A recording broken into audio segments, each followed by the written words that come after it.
সংবিধানে জাতির জনক ৭ই মার্চ সহ কয়েকটি ধারা সংসদের জন্য রেখে দিয়েছেন আদালত। আমরা জানি যে পঞ্চদশ সংশোধনী বাতিল হয়েছে। আসলে পঞ্চদশ সংশোধনীর কয়েকটি ধারা বাতিল হয়েছে। তার মধ্যে গুরুত্বপূর্ণ হচ্ছে যে ওই তত্ত্বাবধায়ক সরকার ব্যবস্থা, সেটি যেই বাতিল করা হয়েছিল সেই সংক্রান্ত ধারাটি বাতিল করা হয়েছে, কিন্তু সবগুলো ধারা বাতিল হয়নি। তার মধ্যে গুরুত্বপূর্ণ এই বিষয়গুলো সংসদের জন্য রেখে দিয়েছে আদালত। খবরে বলা হচ্ছে যে সংবিধানের পঞ্চদশ সংশোধনীর পুরোটা আদালত বাতিল করেনি বলে জানিয়েছেন আইনজীবীরা। তারা বলেছেন পঞ্চদশ সংশোধনীর মাধ্যমে সংবিধানে যুক্ত করা কয়েকটি ধারা আদালত বাতিল করেছেন, বাকিগুলো ভবিষ্যৎ সংসদের জন্য রেখে দিয়েছেন। আওয়ামী লীগ সরকার 2011 সালে পঞ্চদশ সংশোধনীর মাধ্যমে তত্ত্বাবধায়ক সরকার ব্যবস্থা বাতিল করে এবং সংবিধানে জাতীয় 4 মূলনীতি জাতীয়তাবাদ, সমাজতন্ত্র, গণতন্ত্র ও ধর্মনিরপেক্ষতা ফিরিয়ে আনে। একই সঙ্গে তখন সংবিধানে রাষ্ট্রধর্ম ইসলাম বহাল রেখে অন্যান্য ধর্মের সমমর্যাদা নিশ্চিত করার বিধান আনা হয়। পাশাপাশি 1971 সালের 7ই মার্চের ভাষণ, 26শে মার্চের স্বাধীনতা ঘোষণা এবং স্বাধীনতার ঘোষণাপত্র সংবিধানে অন্তর্ভুক্ত করে।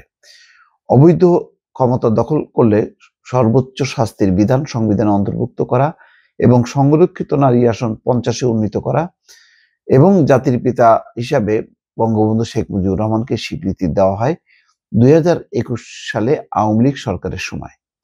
মঙ্গলবার পৃথক রিটের চূড়ান্ত শুনানি শেষে বিচারপতি ফারাহ মাহবুব ও বিচারপতি দেবাশিস রায় চৌধুরীর সমন্বয়ে গঠিত হাইকোর্ট বেঞ্চের দেওয়া রায়ে নির্দলীয় তত্ত্বাবধায়ক সরকার ব্যবস্থা বিলুপ্ত সংক্রান্ত পঞ্চদশ সংশোধনী আইনের 20 এবং 21 ধারা সংবিধানের সঙ্গে সাংঘর্ষিক ও বাতিল ঘোষণা করা হয়। অর্থাৎ 20 এবং 21, যেখানে তত্ত্বাবধায়ক সরকার ব্যবস্থা বাতিল করা হয়েছিল, সেটাকে আবার ফিরে আনা হলো। পাশাপাশি পঞ্চদশ সংশোধনী আইনের মাধ্যমে সংবিধানে যুক্ত 7-এর ক, 7-এর খ, 44(2) অনুচ্ছেদ বাতিল ঘোষণা করেন আদালত। রায়ের পর রিটকারী আইনজীবী শরীফ ভুইয়া সুপ্রিম কোর্ট প্রাঙ্গণে সাংবাদিকদের বলেন, তারা পঞ্চদশ সংশোধনী সম্পূর্ণ বাতিল চেয়েছিলেন। আদালত বেশ কয়েকটি ধারা বাতিল করলেও অন্যগুলো বাতিল করেনি। আদালত বলেছেন বাকিগুলোর বৈধতাও তিনি দিচ্ছেন না, সেগুলো ভবিষ্যৎ সংসদের জন্য রেখে দিয়েছেন। ভবিষ্যৎ সংসদ জাতির প্রয়োজন অনুযায়ী সেগুলো রাখতে পারে অথবা বাতিল করতে পারে। উল্লেখ্য, 7-এর ক অনুচ্ছেদে সংবিধান বাতিল, স্থগিতকরণ ইত্যাদি অপরাধ এবং 7-এর খ সংবিধানের মৌলিক বিধানাবলীর সংশোধন অযোগ্য করার কথা বলা ছিল।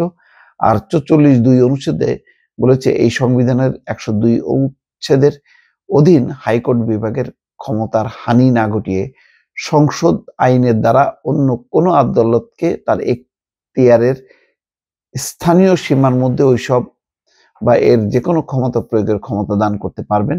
এই অনুচ্ছেদটি বাতিল ঘোষণা করা হয়েছে রায়। যাই হোক, এখন এটা খুবই যেহেতু জটিল বিষয়, সংবিধানে এত ধারা উপধারা, সেগুলি বোঝা যাবে না।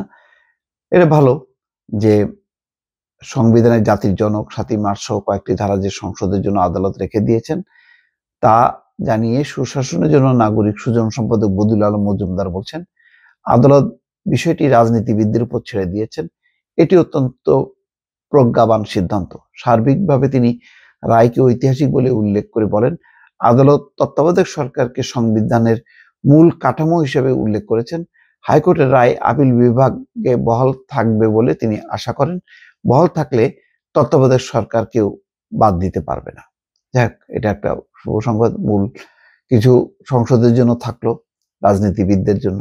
সবই আদালত করবে কেন, সংসদও করুক কিছু, কিন্তু মূল যে কাজটি সেটি তত্ত্বাবধায়ক সরকার ব্যবস্থা পুনঃপ্রবর্তন হলো এই পঞ্চদশ সংশোধনী কয়েকটি ধারা বাতিল করার জন্য। দর্শক ভালো থাকবেন, আল্লাহ হাফেজ।